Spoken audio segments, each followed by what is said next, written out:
That's when the signal shines in. Got the mic set up and the camera spin.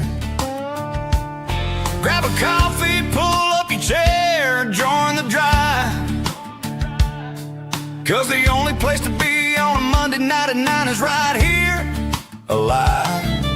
We're drilling down deep on the legend of fur, the biggest mystery ever did stir.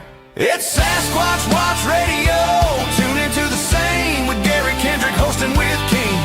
He's heard the howls, he's caught the form's trace, a true seeker leading the chase.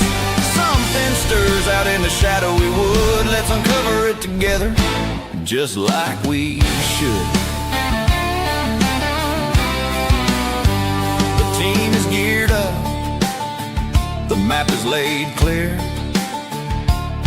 We bring expert voices where the facts appear. We feature top names on this digital plane, from Meldrum's big theories to Strange Rich Strain. With Lyle Blackburn and Scott Violet online, we chase the elusive one sighting at a time. It's Sasquatch Watch Radio. Tune into the screen with Gary Kendrick, host of the scene.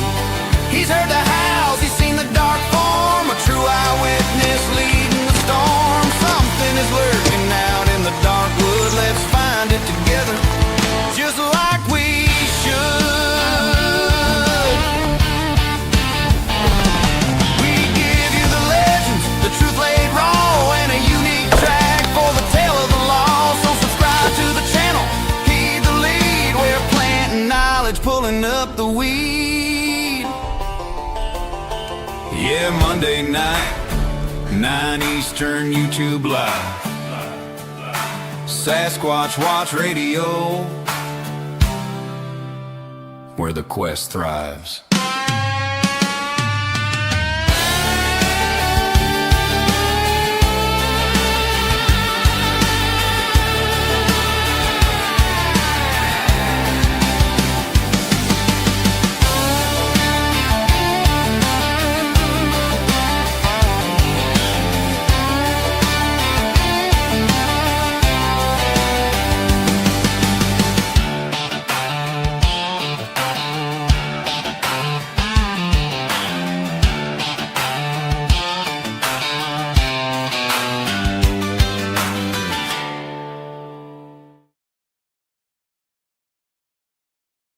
Hey, everybody. Thanks for tuning in to Sasquatch Watch Radio. Today is November the 3rd, 2025. Gosh, it don't seem like it should be this late in the year, but it is. You know, that's kind of how things go, I guess. Tonight, we're going to hopefully have on Tim Cassidy again. We're having some trouble getting him logged in, but hopefully we can get him in here pretty quick. Just a little update. Tim is a ranger at the United States Park Service. He's a former intuitive naturalist, studied paleobiology, and studied anthropology. So hopefully we can get Tim logged in here and everything will be all right. Go down the list here, see who we got on so far. We've got David. There's David this evening. Got Mick, of course, the Meatloaf Man. Let's see who else we got. That's all that's showing up right now. Like I said, hopefully we can get everything going on. While we're doing that, I want to discuss the thing that I was just talking to Billy about. Here in the States, there's been a pretty good little hoax going around lately. I think originally I seen it was Michigan, that the DNR, it's Department of Wildlife Resources, Department of Natural Resources, has come on and said that they had thermal drone footage from 2 different thermal drones, footprint evidence, and DNA samples, and that the DNR had closed down a section of the forest. So the first thing I did, which they give out some oddly specific things, and I went in and checked, and I can't find anything on the Michigan DNR about this sighting and evidence and closure of forests and things like that. And then I seen it again with a different state, and then the last one I seen was South Carolina, and it's the exact same story, the whole giveaway and everything else like that. So I think it's kind of it's a big hoax that's going around. So just to give everybody a heads up, keep your eye on that and make sure that you vet all of your information. It's hard to do sometimes, but that's a very important thing to do. Got Varix on here. I think I said that right. Like I said, if we can get Tim logged in, I've got a really good show lined up. A lot of stuff we wanted to talk about tonight. Until we can get him in there, if anybody in the chat has anything they'd like to chime in with, any news, new footage, new sightings, anything that anybody's seen, heard. I know we had Randy Harrington on a few weeks ago, and he's got some really exciting stuff going on with some hair samples that he got. So hopefully, we can get something from that. That's another thing too, with these hair samples and things like that go out, even if it does come back as, unknown primate or whatever, that's still a starting point. And that's the thing we all need to look at is, we have to have that scientific starting point. Where are we going to start at? How's things going to go from there? So hopefully, we can get some good evidence out and get some answers that everybody's got, That's something that I've kind of always struggled with. Seems like when I think I have something figured out about Sasquatch, I end up coming up with more questions. If this is the case and Sasquatch can do this, how can they do it? Why would they do it? How would that benefit the animal? So there's a lot that goes into it. And David, fake news. Amen. I'm about burned up with the fake news. That's something too. We all deal with witnesses, and when it comes to dealing with the witnesses, I think maybe we should, encourage them to, come clean with a lot of stuff that they have. If you do have evidence, come forward with it and let us know. A new thing, I put it up the other day. I'll show it again now. If I can get my computer to act right here. This is a QR code. If you're interested in the show, I'll leave it up tonight. You can go ahead and click that QR code, and it'll take you to the subscription for the show so you can subscribe.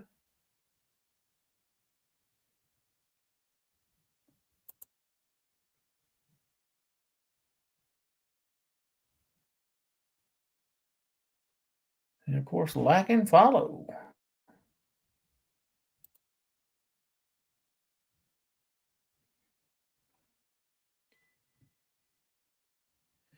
And I'm hoping things work because I really had some really important stuff I wanted to discuss with Tim. He's got a lot of education behind what he does, and we're losing really important researchers. Bill Green the other day, he passed. Dr. Meldrum, that the whole community took a big hit when we lost him. He's been a big proponent for all of us for years. We've lost just so many, and when you look back on the original researchers that we had, there's not many of them. There's not many of them left. Tom Steenberg's still out there. Got a lot of respect for Thomas. He's been doing this a long time, and he's seen a lot of stuff. But we're losing a lot of researchers, fairly quickly. So, we need to stick to our guns, stay scientific about what we're doing, and try to get things together.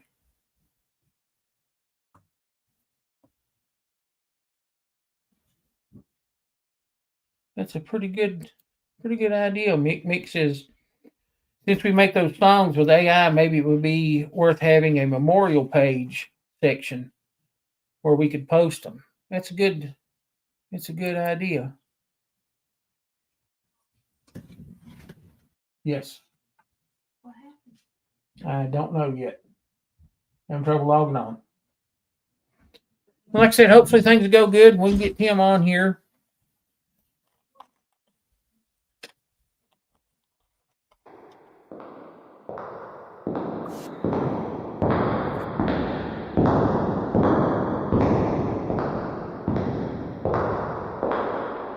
Looks like somebody's sneaking in through the back door.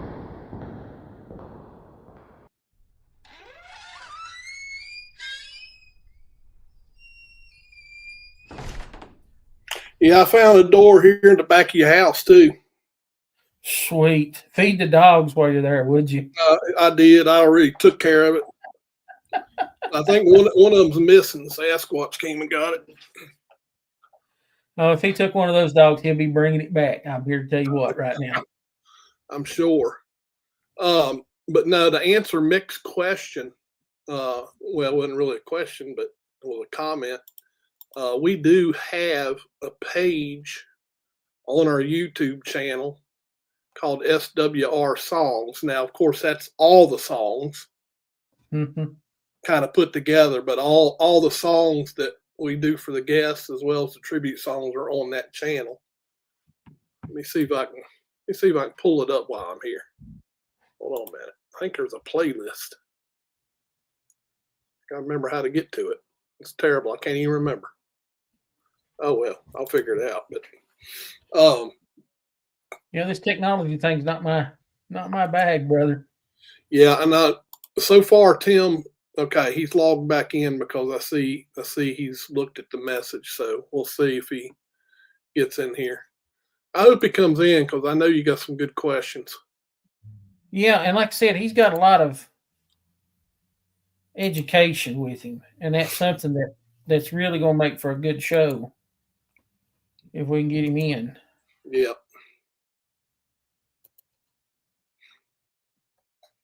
Hey, Mick, and hey, Verax.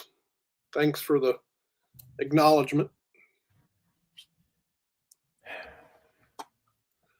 All right, let's see here. I sent him a link to his phone too, but I can't tell if he's seen that or not. Folks, we had him on earlier. Hold on, he just messaged me. He said his phone is out. Let's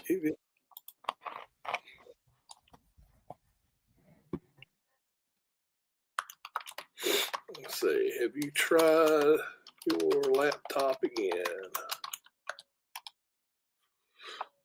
So his phone is out, which explains why it went straight to his voicemail when I tried to call him. I just want to apologize to people that are viewing tonight. You know, we've had a little bit of trouble with Tim here the past couple of times. We've tried to have him on. Technology's wonderful, but you know, it's like everything else; it does fail sometimes. So I mean, we've been really lucky. We've only had a few. Yep. But you know, it does happen. Yeah, it does, and there's nothing you can do. I mean, it's all I can just say is that I'm sorry, you know, that it's happened because, you know, everybody tunes in and wants a show, you know, and I hate not being able to do one. Yeah. But, you know, it's just one of the things that happen. Let's see. While we're waiting, I'll let you keep talking. I'm going to figure we can have a little bit of fun while we're waiting, if possible. Yeah. I don't know if everybody has heard the Bill Green tribute song, so I'll see if I can load it up real quick. We can do a little tribute to Bill Green for all those that knew Bill Green. I've known him since 2004. I never had the opportunity to meet the man. Yeah, he lived in Connecticut, and back in the old Yahoo chat days, typically it was me, Sean Forker, Eric Altman, Melissa Hubby. I mean, it was a bunch of us, and usually Bill Green was right there with us. And he always had the same question. What's new in the Bigfoot field? Yep. Every day. It didn't matter how many, he'd say it twice or three times a day. What's new in the Bigfoot field? All right, Tim messaged me. All right, he says he's working on his laptop, so we'll see if we can get him in here. So, Gary, I will let you talk a minute while I go pull this song. Cool. I know, like I said, this week, if we get him on here, it's going to be a good show. Next week, I'll be in West Virginia, but we're still going to go live.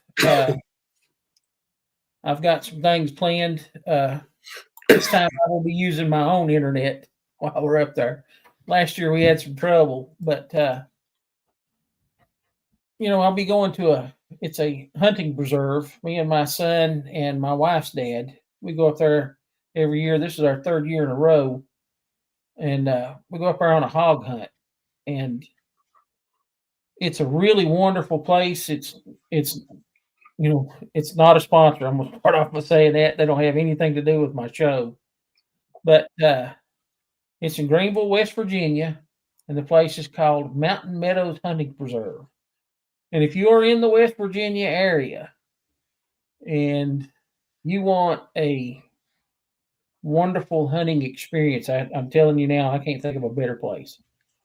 Brandon and his team up there, they do a wonderful job.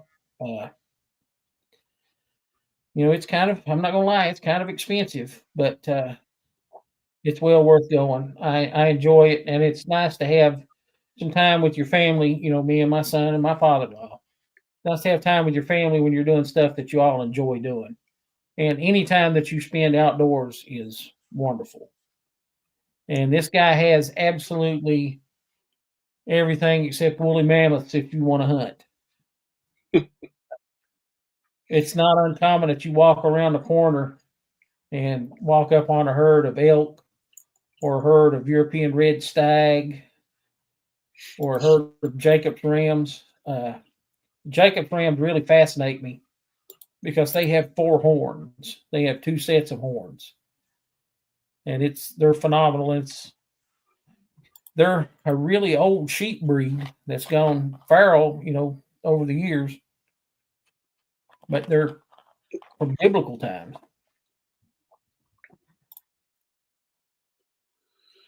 All right, I got the song uploaded.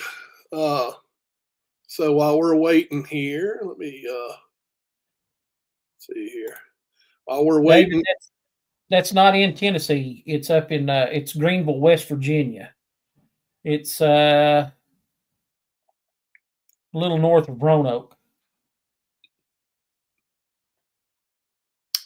All right, so all those that remember Bill Green from Connecticut, here's a little tribute song we put together for him, so enjoy.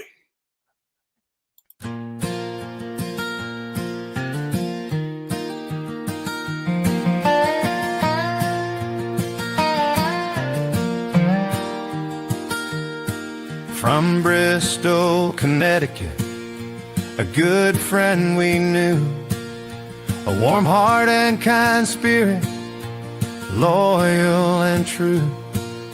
We met in the chat rooms back in '04 and talked about tracks that we couldn't ignore. He had a great passion, a singular quest, a love for the legend that put him to the test. And every day dawned with a question for all. He'd log on and ask before the day would fall. What's new in the Bigfoot field today? He needed to know the progress, come what may. Now the screen is dark and the coffee is cold. The best Sasquatch story that ever was told is the tale of our friend, the enthusiast true, who saw magic and mystery in everything new. He had his own sighting back in 2005, a Connecticut memory that kept hope alive. We miss you, old friend, though the years fly so fast. You'll never have a bigger enthusiast than Bill, built to last.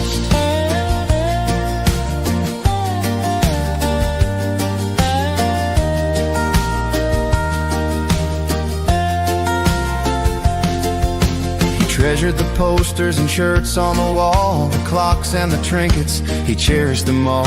The gifts from his buddies, researchers and friends, proof that the fellowship never quite ends. We think of the Yahoo days, the hours we spent building a community on research intent. He was always so happy, a smile in his voice. He made every day feel like a joyful choice.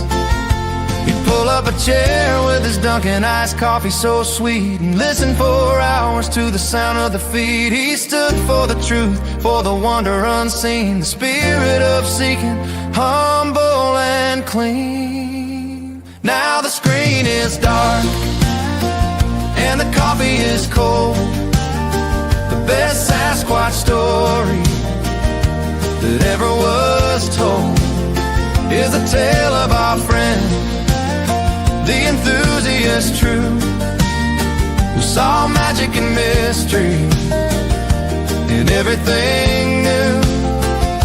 He had his own sighting back in 2005, a Connecticut memory that kept hope alive. We miss you, old friend, though the years fly so fast.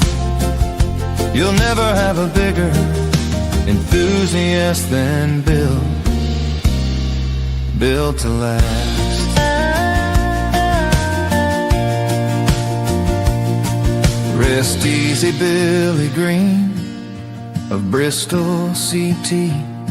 We'll keep asking the question, what's new today?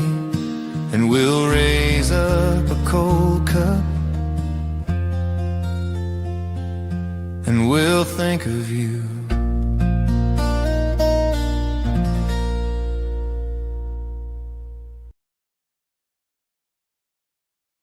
There we go.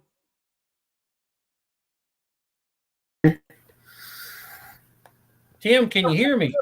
Yes, I can hear you. Excellent. Excellent. I'm glad to see you on here, brother. Well, Tim, I'm going to hop right into it. We've lost a little bit of time, but that's all right. All right. Good Bill go. He'll be back in just a minute, I believe. Tim? Yes. I know you've had several encounters. Tell us about what you've seen in your encounters. Well, the encounter I had in Indiana, creature's probably about 30 feet from us. That's pretty close. And it was nighttime, so we had flashlights. We were doing night hikes for the campground. And the smell, this awful smell, hit our noses and made the hair stand up on the back of our necks. And we goosebumped all over because we were afraid. But then there's two types of adrenaline in the human body. There's the fight and flight and extreme sports. And I switched to the extreme, so I was crying and I wanted to run up and hug it. But my coworker, bless her heart, she says, let's get out of here. And I took her word as being more important than me dealing with Bigfoot, so we ran. They didn't chase us. We ran all the way to the campground hosting box. Uh-huh.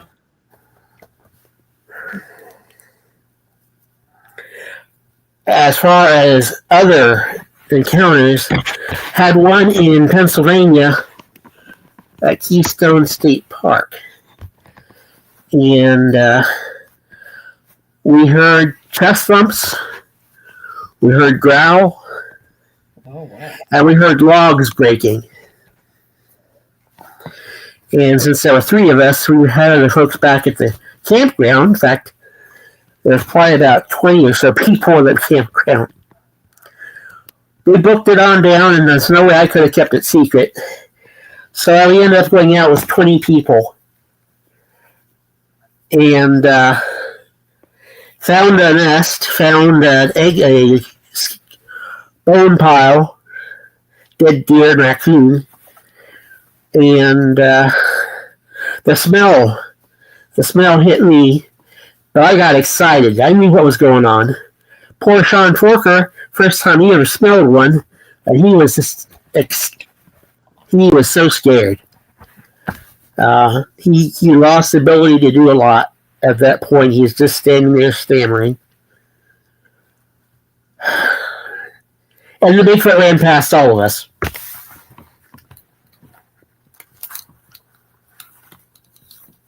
Can you describe the smell a little bit?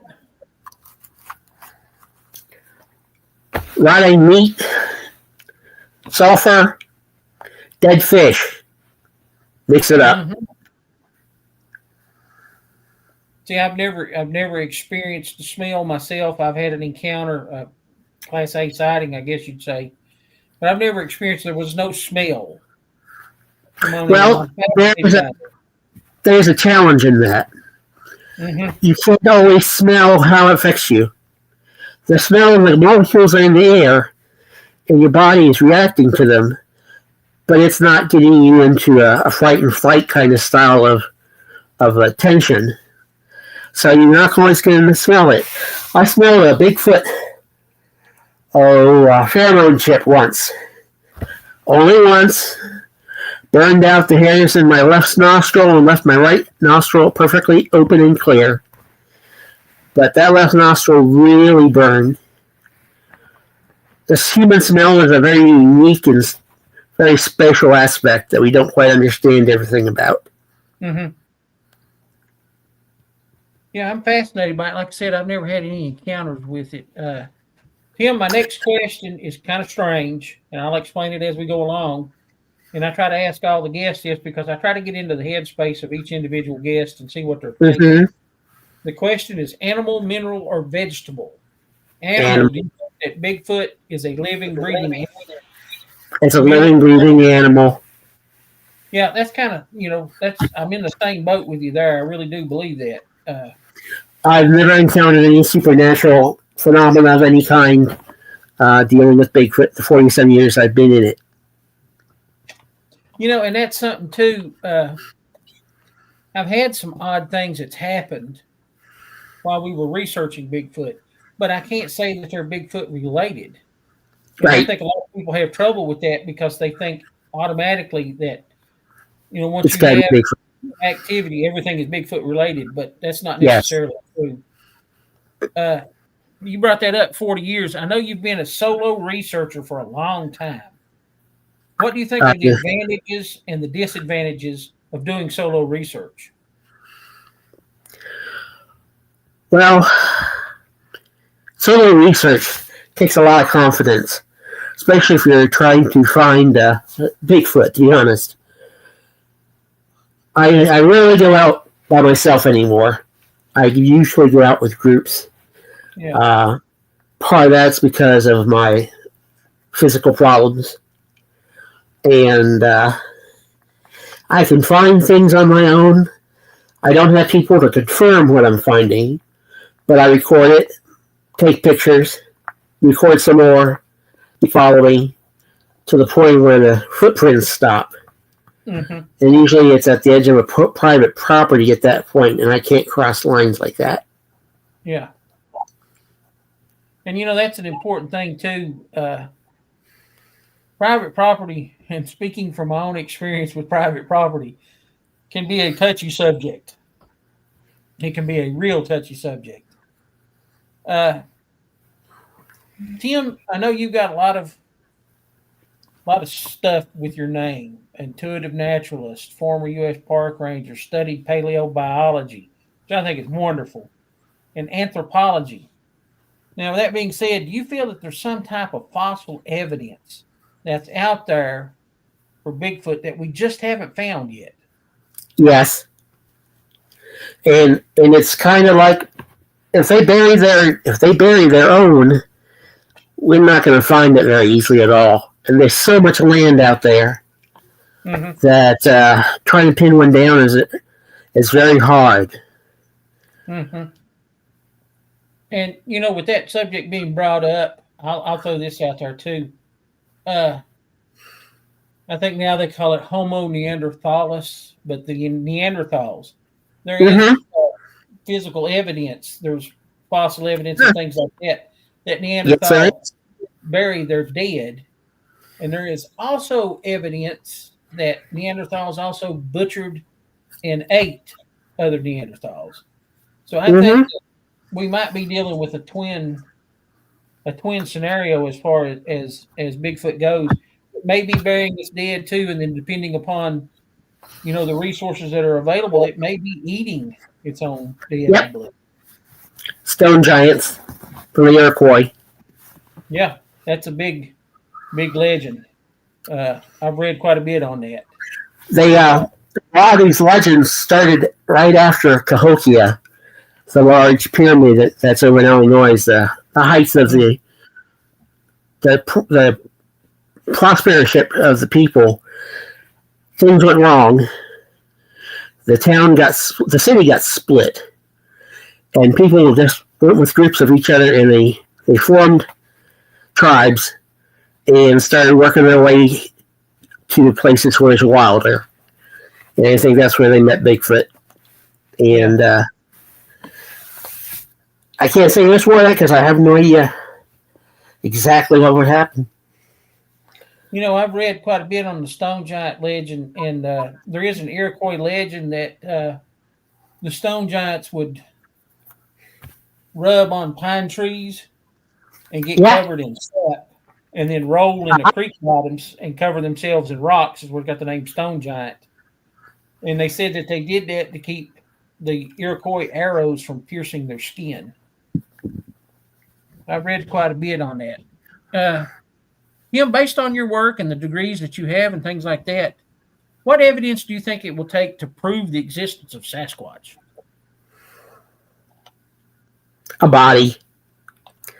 They're not going to accept anything less, except if you get a video camera and you get some people that are well-known status or like veterinarian, guides, whatever. It could be done there on the spot, or it could come back to civilization and be done in the labs. Mm-hmm. And I know I can't carry any part of a Bigfoot or two, so I know that's a sore subject when it comes to the Bigfoot community. Some people say, yeah, we should take one. Some people say no, that we shouldn't. I'm just going to be honest. I don't think that I'm the person to shoot one. I don't think I can bring myself to do that, because I believe that we're dealing with like the most critically endangered species on the planet, and that even by taking one, you may permanently harm the species in the long run. And I don't feel that science will be satisfied with just one. If you bring in a juvenile, I think they're going to say, oh, well, okay, now we need an adult specimen. Yeah, well, we'll need to see around that. It doesn't have to happen that way. Fish and Wildlife won't let it happen that way, probably. Yeah. So I mean, there's a lot of problems with it.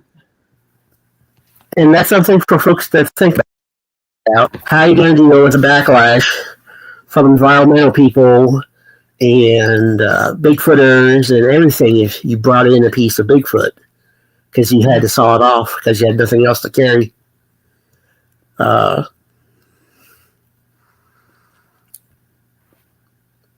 Yeah, Mick Pearson brought up a good point here, Mick. Unless the corpse is protected by being wrapped or encased in something, the ground of North America is too acidic for remains to stay intact for very long. And yeah, that's a good point. It doesn't take much to degrade a body. No, it doesn't. Tim, with the worldwide sightings of upright bipedal hominids, what do you think is the origin of Sasquatch? I believe it's a convergent evolution of the primate family, and that it has learned how to walk on its own and adapted to its environment, as Dr. Melvin would say. Its bones and its toes are able to climb and made for climbing. And I've seen a footprint that does that. I had a 20-inch footprint, 3 pounds of plaster, dental stone, and you can see the curve of the toes digging into the ground. And I put my thumb in to get what kind of dentation to figure out how large they were. Yeah. And they wouldn't touch anything. Wow. That's a big track too, 20 inches. That's a huge track. It is. And I know where it's at, and I know where they're living, and I'm not there, so I'm not bothering them any. And that's something to think about. A lot of this yelling and calling and everything is considered negativity to wildlife. And one of the first things that happens is if it becomes reality, call blasting is going to have to quit unless you get a permit probably to allow yourself to do that. Yeah. Yeah, I think there'll be a lot of things like that come down when it does get proven. And I hope I'm alive to see it proven. But, I'm in my 50s. And for the record, I think I can go ahead and dart one if I have the right materials and the right gun. Shoot him once in the ass and see what happens after that. If it goes down, then we got a Bigfoot. We don't have to kill it or anything. Just take all the information we can from the body.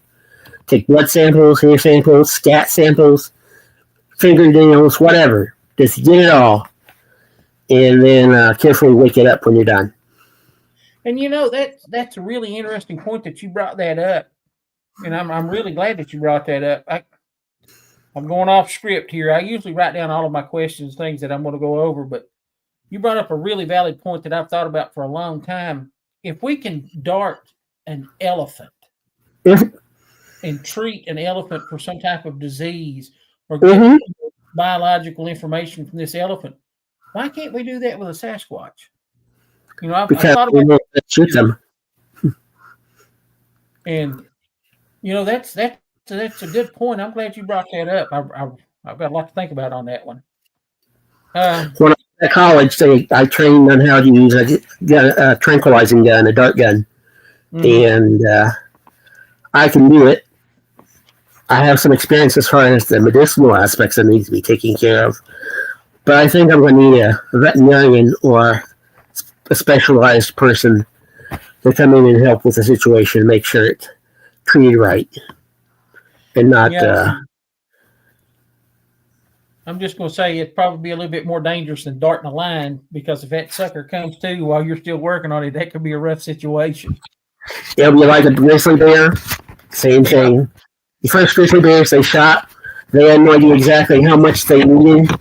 And researchers found themselves running for the cars as grizzlies were waking up and chasing them. This is something I think that plays into the anthropological side of what you do. Have you ever heard of the uncanny valley theory of human evolution? I have not. The uncanny valley theory of human evolution is that people are naturally afraid of things that look human but aren't. So, like, if you take a animatronic robot that has a human-looking face, people automatically are a little leery of it. And they say that in the theory that the reason this comes along is because there were so many hominids that existed at one time that were close to humans. Like they said that you may have Paranthropus and I can't think of the other name of it. But you had all these hominids that lived together at the same time, that they may have preyed on each other, and that instinctively built into this fear into humans.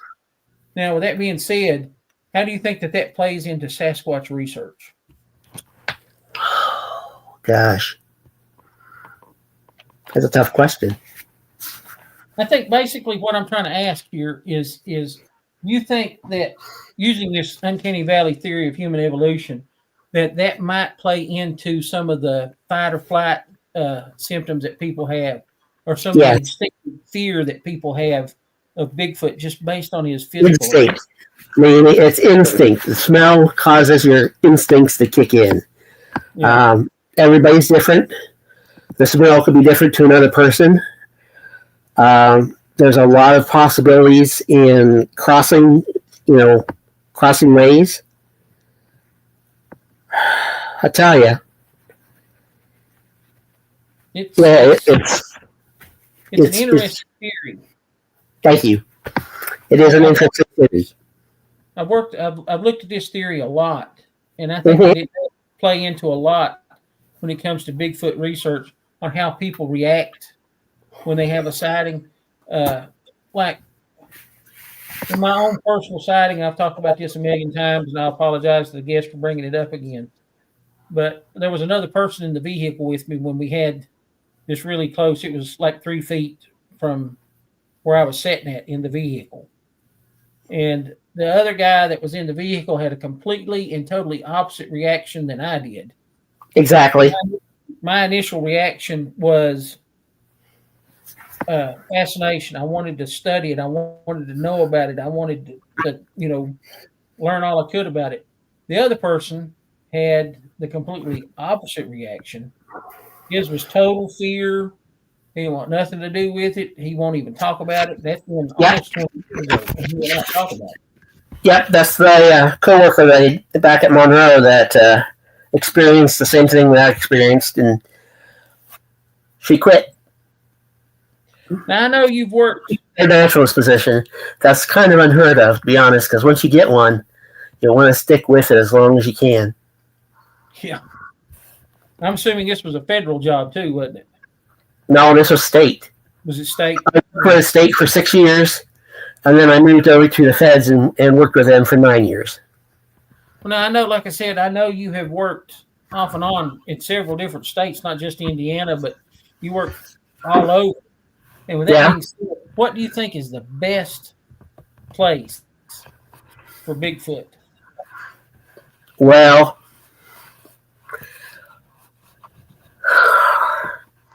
if you're going to look for a Bigfoot and you want a response, it may not be a happy response, but you'll get one, probably from the lakes up in Minnesota, Boundary Waters. There's a cabin up there that was filmed in Monster Quest.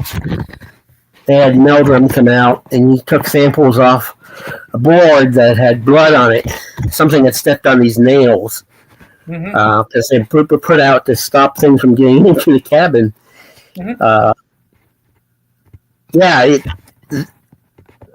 I think there's less people more likely are going to have a reaction or some kind of interest in you because they want to know who and what you are sometimes. Boundary Waters. Yeah. Another question for you. What are your thoughts on migration and home range?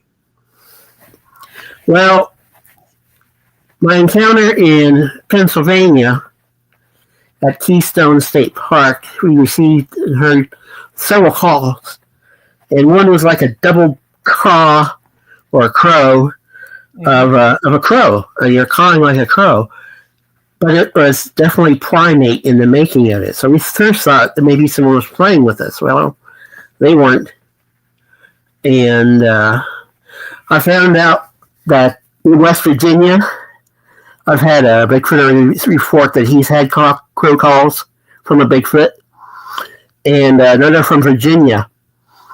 And it makes this little triangle area of where the three distinctive spots were where the call was called. Same animal? Maybe. Maybe not. Didn't see it. Didn't get any kind of tracks from it or anything like that.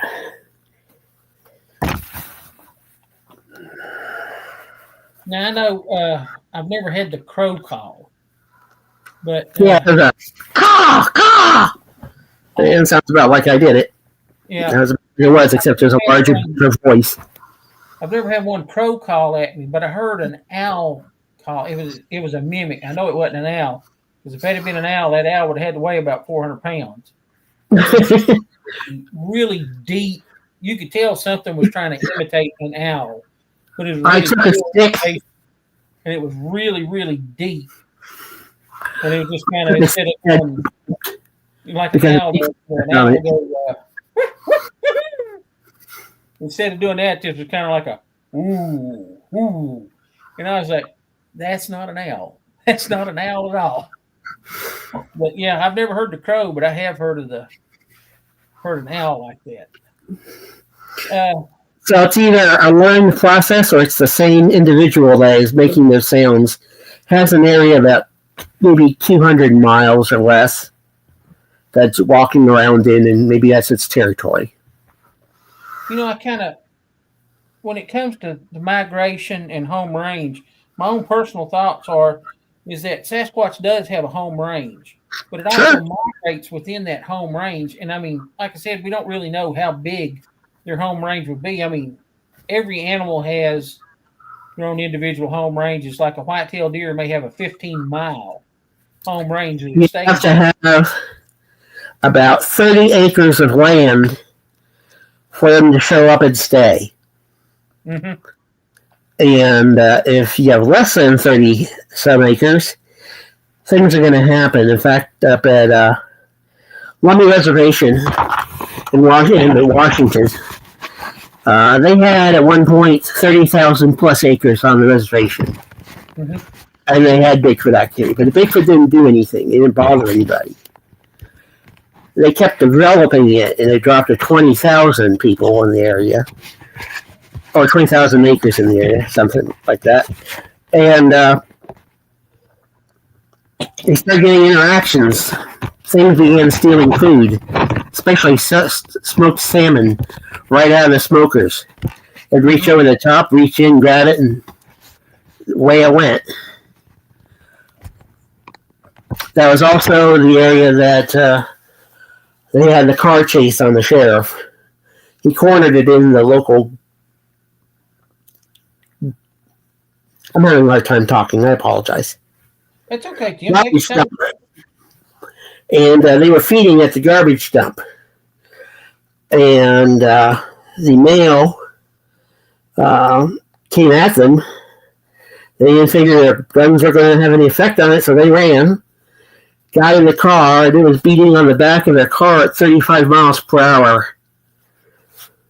It hit almost 40, and they left it in the dust. But the car was beat up. Mm-hmm. It's pretty interesting. What's interesting is the fact that sometimes when they stole stuff from the people, from the Native Americans, they'd bring back a gift instead. They'd lay a pretty stone where the food was. Or they would leave apples, because there's an apple orchard in the middle of the reservation. Mm-hmm. And they'd bring apples out and lay them on people's porches and stuff. It wasn't done generally, but it seemed to have happened at least once or twice. And now the reservation is, well, it's about 10,000 acres, and Bigfoot moved out. They left. They're still in the area, but they're not on the reservation. And you talked about them stealing the smoked salmon. There are hundreds of native stories about how, and every tribe has a different name for it. There was a tale from California, and I think they call it the Yayali. Mm-hmm. How it opened the door of the smokehouse and took fish out of the smokehouse. I think Washington State, the Sahalish, if I'm saying that correct. Closest. Of Sasquatch stealing smoked salmon. So that's pretty interesting that all these different native tales have stories of how Sasquatch would come in and steal smoked fish. They love it. Salmon. Can't beat it. They also like bacon.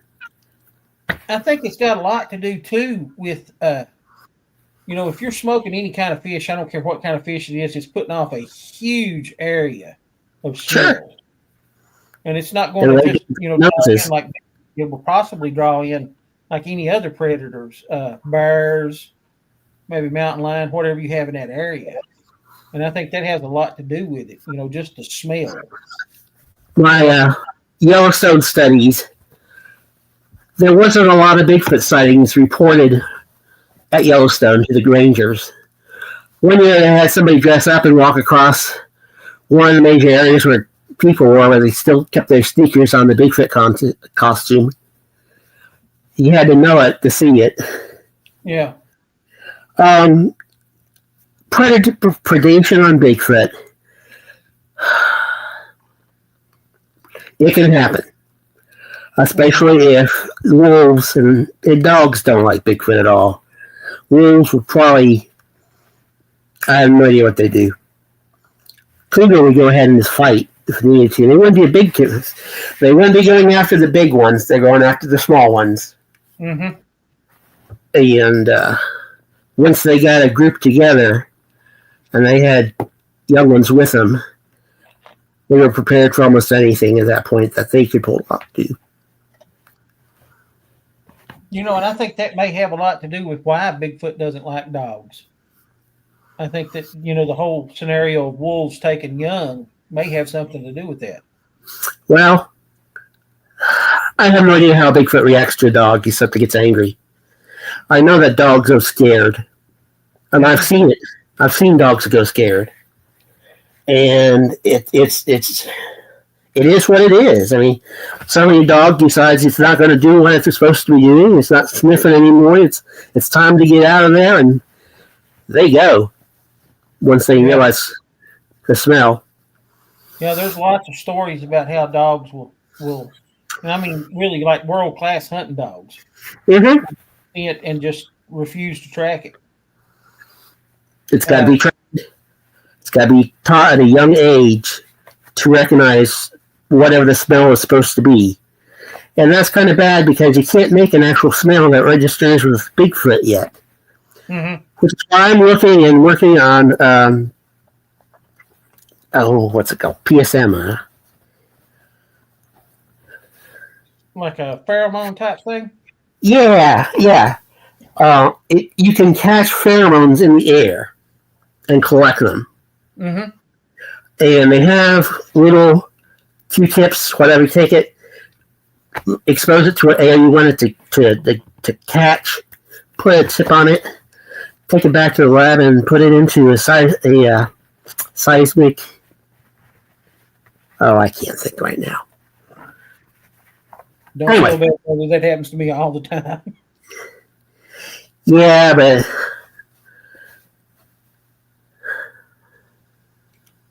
well, I tell you, I kind of want to go back. Solid phase micro extraction. I remembered what it is. And I'm working with that and also trying to work with the possibility of ultrasounds or and seeing if I can find any comparison in why they act the way they do or make people act the way they do. Mm-hmm. Well, I wanted to go back on something that you talked about earlier about Sasquatch being a divergent species. Convergent. That's Convergent evolution has two creatures that are totally different, and they fill the same niche. And so I have friends feeling that Bigfoot's ancestors learned how to walk and had to learn how to climb. And they do. I mean, doesn't matter where they're at, they're going to do it. Had a follow-up report at Crater Lake National Park. Approximately about 700 feet of snow. And they found footprints walking up the crater. okay. And at the top of the crater, the footprints stopped. It must have looked around. And then it took off back down the crater again. Huh.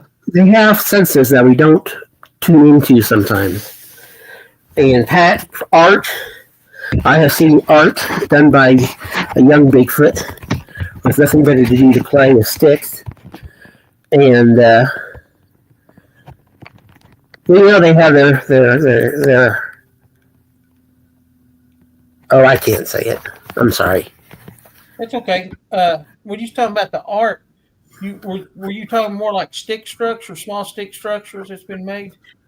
small stick structures, rocks, plants. I've seen we had a Bigfoot decide it did not like us walking up its trail. And we left for lunch, came back, and the trail was gone. It was wiped out. The only reason we knew there was a trail there is because we left stickers every spot in the foot width. And nothing had touched the stickers.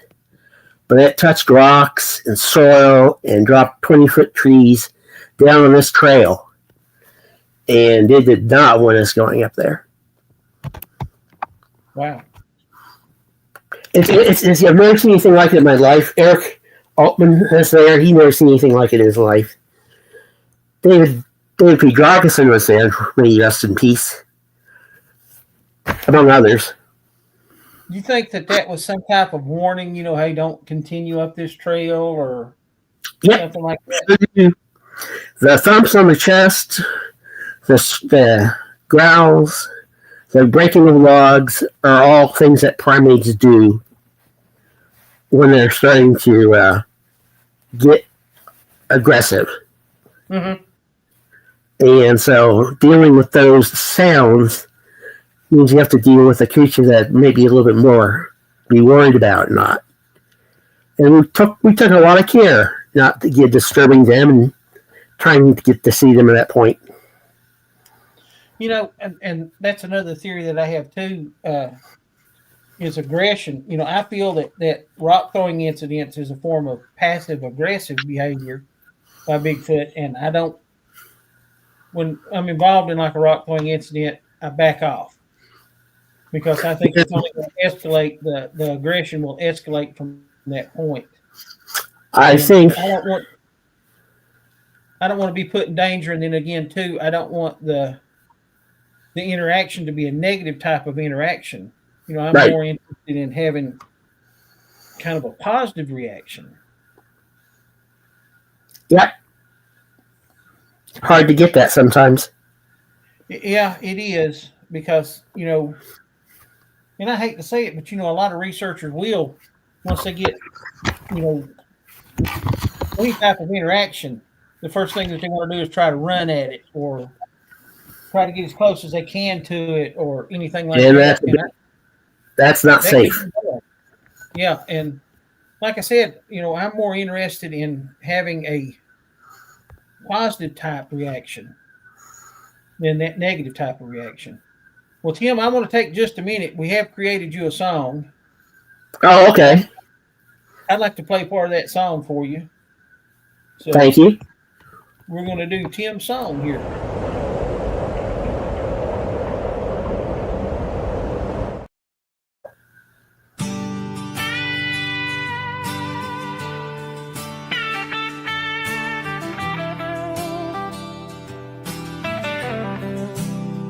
From the deep Appalachian to the great Northwest there's a man with a compass and a heart full of care.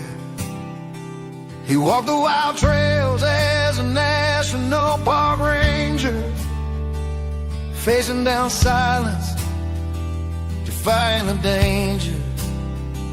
His name is Tim Cassidy, but the circuit calls him Tim. 40 years chasing the mystery, right up to the brim. Naturalist by trade, he knows how the wild things move, and he's brought all that knowledge to prove what he'll prove. He's got the long view, he knows the terrain, from Maine to Washington State, through the sun and the rain. Seen the strange evidence, he's heard the deep call, a lifetime of field work, standing up straight and tall. He's not after fame, he's after the fact. The wildlife biologist, plotting the track. He's Ranger Tim Cassidy with a steady, keen eye, asking the Sasquatch, do you exist? Show me why.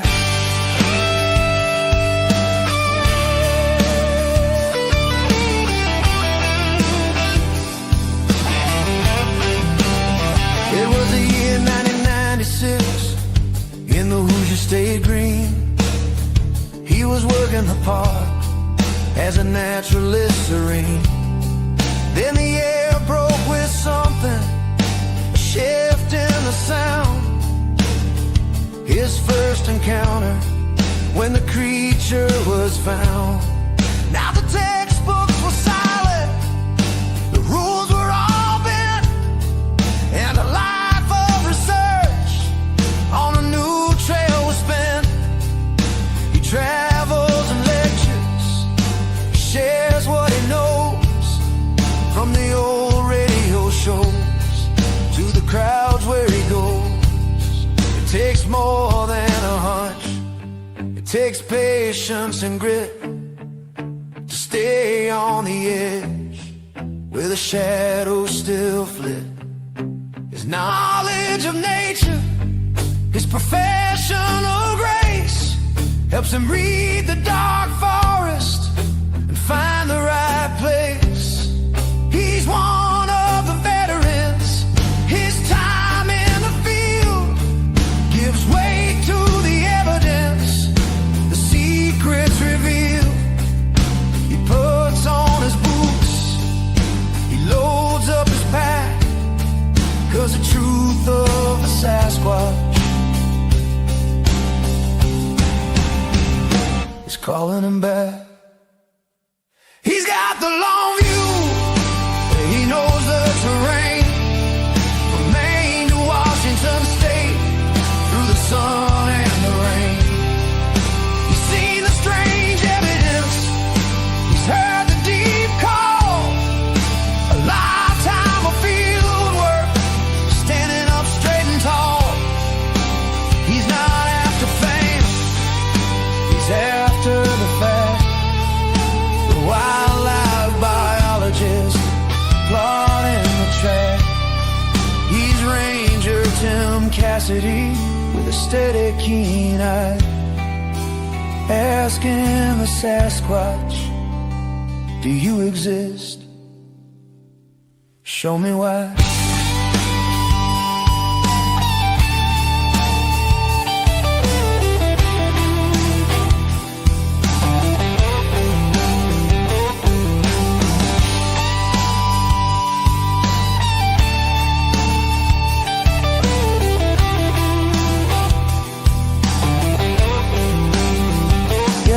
Of a mystery, one Tim Cassidy knows, and 40 years later the dedication still shows.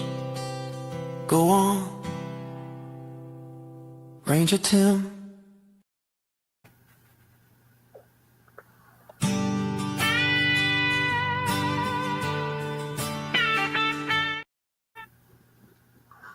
That was a nice song. Thank you. That was a good one, man. That was Bruce Springsteen type action right there. Boy, that's a good one. Yeah, I'm going to ask you if I can get a copy of that somehow. Yeah. I'll play it. We can get you hooked up, dude. We can get you hooked up. That was a good tune. I really like that. All right, Tim, I'm going to move on here, brother. All right. Everybody talks about intelligence in the Sasquatch. Some people say it has human-like intelligence. Some people say it has this kind of intelligence. What are your thoughts on Sasquatch intelligence? They have an intelligence to work together. How to know each other is right or wrong. They have knowledge, or can gain knowledge, of trading, bringing things in for stuff, trading it out. They have interesting kids. They have an interest in a lot of things. And yeah. I think one of the big things that I know is, in my own personal encounters, I see a lot of animal style intelligence, but I don't really see that much human like intelligence. I don't see the fine motor skills that they would have to make. I think they pick up things and use them as tools, but they don't really create a specific tool, if you know what I mean. I think they pick up sticks and rocks. They may have a favorite rock or favorite stick to beat on. I think they're doing more soundings than we know. I've done wood knocking. I've had responses. I had responses from other naturalists playing at night. Nothing like saying to somebody, "Hey, it's us." Yeah, that's always an interesting thing. Every time you hear a knock, you got to think to yourself, is that real or could that be somebody else? Exactly, and you have to do that for owls and other animals too. Yeah. Somebody's possibly able to reply back to you. Yeah. Now, I know you've studied paleobiology, Uh-huh. which I think is fascinating. And, when you go back through Native American history, and I know you worked, on some of the reservations and things. When you go back through Native American history, they all have tales of Bigfoot, like we talked about earlier. Mm-hmm. Now, in paleobiology, what would be the differences, prehistory-wise, as far as flora and fauna, as compared to what we have today, that Sasquatch might use as resources or food sources? Oh man, I can't begin to go into that because I don't know enough to be able to say it. But what I do know is they definitely like ferns, and they love corn. I've heard a lot of stories They about love berries. They definitely have a lot of experience with people picking berries and running into a big, tall, hairy thing. It wasn't a bear. Uh-huh.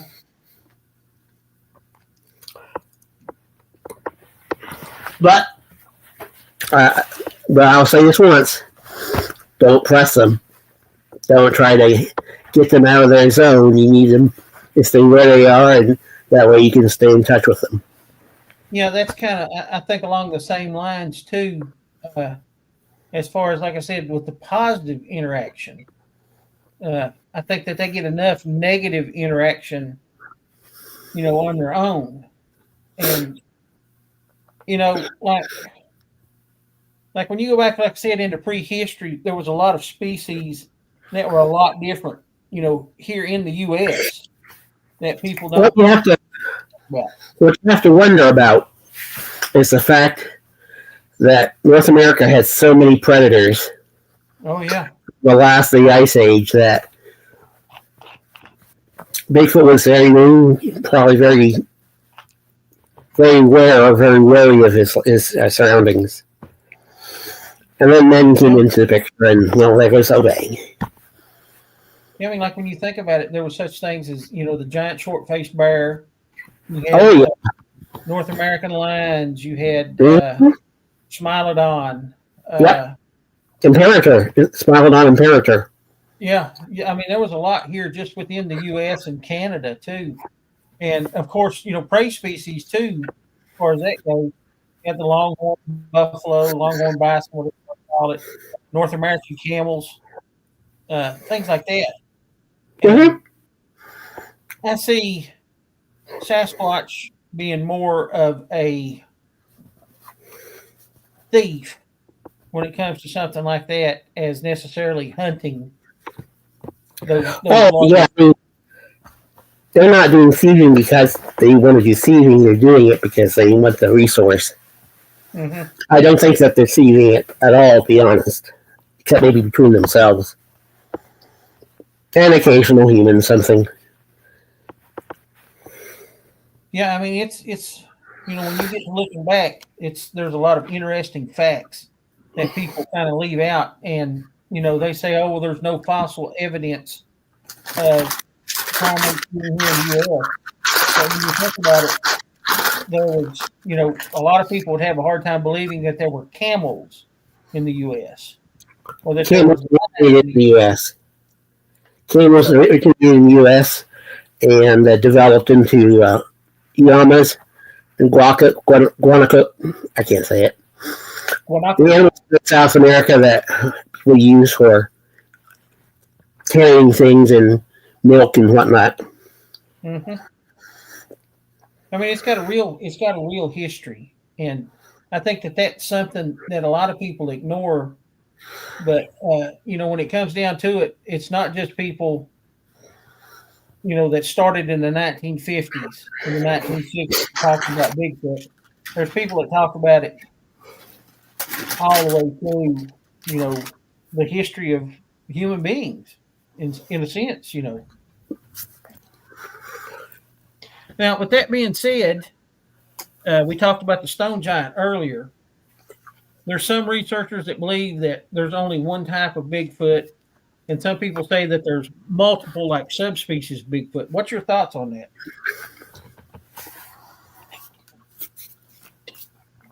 There are multiple species.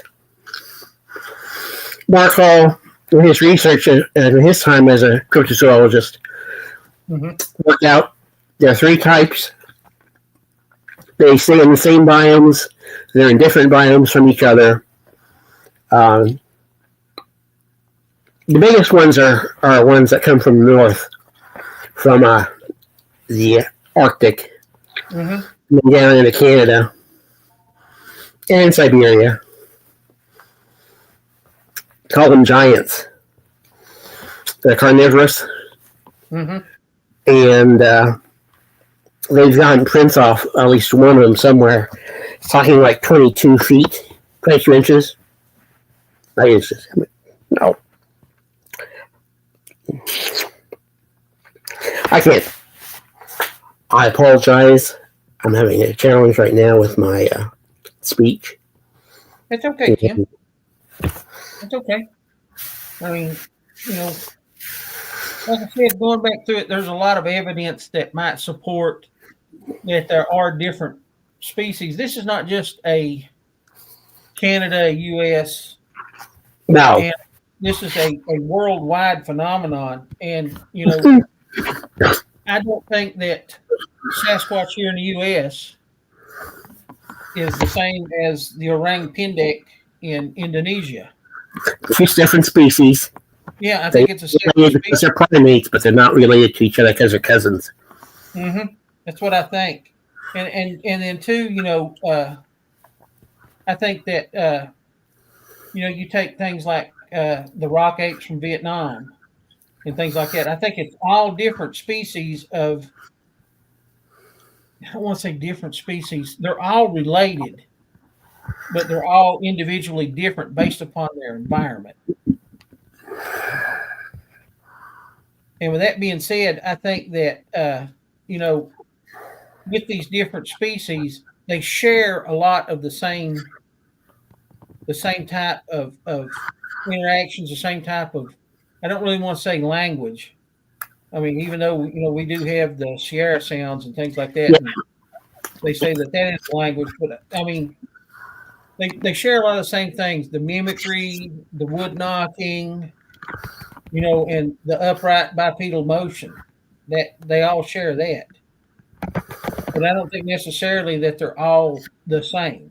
I don't think that Sasquatch from, I'll use Mick's place up in Canada, could survive in Vietnam. I think it's too big, and it's not, relatable to the jungle. And with that being said, I don't think the rock apes from Vietnam could survive in Canada. But they are closely related, I believe. So I think that there possibly could be different types, but I think it's more of an environmental type thing.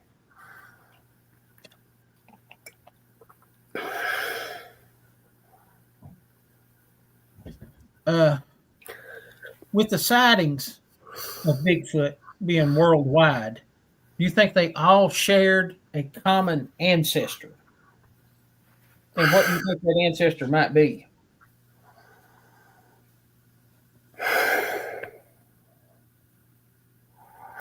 The Giganthropus might be Bigfoot. Watch Walking with Cavemen, and you'll see the costume is pretty much like a Bigfoot. They're treating and acting like they're Bigfoot, more or less, and they kind of look like it. I know a lot of people say Paranthropus or Gigantopithecus, but I'm going with a different stretch of facts. Okay. Now I know Dr. Jeff Meldrum had a theory. That his theory was that he thought they were some type of robust Australopithecine. Yeah. And I kind of have trouble with the robust Australopithecine because there was robust Australopithecine being the Paranthropus. Mm-hmm. And there was 2 different species of that. But I don't see the height in Paranthropus or any type of Australopithecine. They weren't much larger than a chimp. Just, don't get me wrong. A chimp is a sizable animal. Sure. They're a sizable animal, but I don't see, like from my own personal encounter, I'm thinking 8.5 feet tall was about what I estimated it at. And I don't see a Australopithecine evolving to have that much height. That's too big of a difference, I think.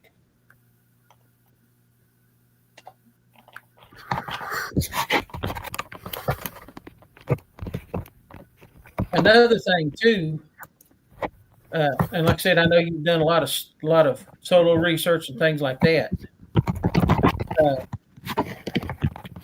What type of areas do you believe that Bigfoot uses as like a nesting area where it possibly gives birth, or might possibly use as resting spots?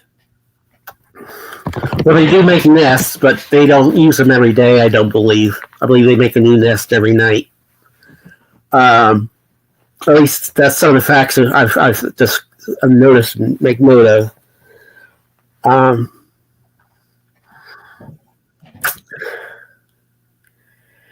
There is a species that we've yet to figure out that does split my primates into different groups.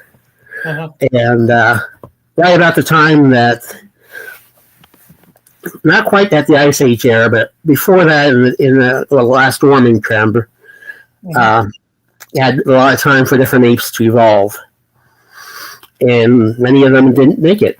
We find their bones. And we do find chimpanzee bones. They have been found. Very rare. Finding gorilla bones is very rare because the rainforest takes them down. Breaks the bones real quickly. And that's the thing too that a lot of people don't understand. You have to have the exact perfect conditions to form a fossil. Just because something died does not mean that its bones are necessarily going to turn into fossils. It's like one being shot. And a lot of people kind of glaze over that and they say, oh, well, we should have fossil evidence everywhere. Well, no, not really. Because you have to have that exact perfect storm to create a fossil.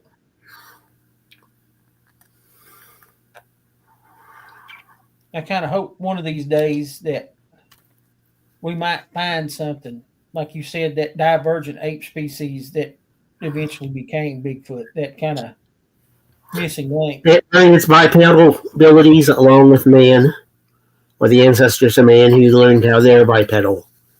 Mm-hmm. Anyway, I'm probably keeping you up.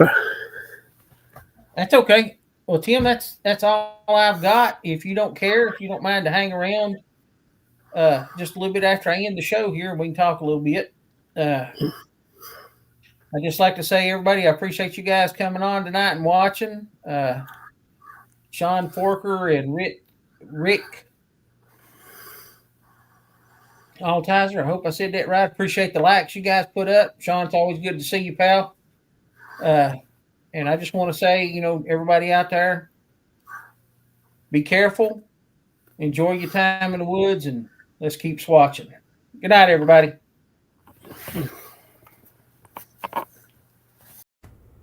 Thanks for tuning in to Sasquatch Watch Radio. We truly appreciate each and every one of you. Stay connected. Don't miss our next exciting show, airing next Monday night at 9 p.m. Eastern. To stay updated, be sure to subscribe to our YouTube channel. We'd also love for you to join our Facebook page at facebook.com/Sasquatch Watch Radio and check out our website at squatchradio.com. Share your stories and feedback. Your feedback means the world to us, so please give us a thumbs up on our shows and let us know what you think. Have you had an encounter? If you've had a sighting or encounter, we want to hear from you. Reach out to us through our website, YouTube channel, or Facebook page. And if you're interested in being a guest on our podcast, please don't hesitate to contact us. Thanks again for listening. and we'll see you next Monday night.